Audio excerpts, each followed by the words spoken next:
প্রত্যেক আজকাল কিতাবগুলো আরবি ভাষায়, তবে অন্যান্য কিতাবগুলো আমার আল্লাহ যখন নাজিল করেছেন, যাদের উপর নাজিল করেছেন তাদের প্রচলিত ভাষায় অনুবাদ করে করে আমার আল্লাহ রাব্বুল আলামিন জিবরাইলের মাধ্যমে নাজিল করেছেন। একমাত্র পৃথিবীর বুকে একটা কিতাব আল্লাহ রাব্বুল আলামিন পাঠিয়েছেন, যার নাম হলো কোরআন মাজিদ।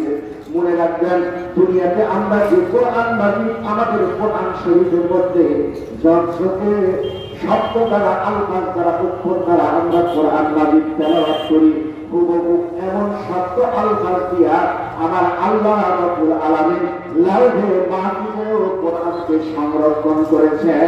আমার আল্লাহ বলেছেন ফি লাউহিন মাহফুজ।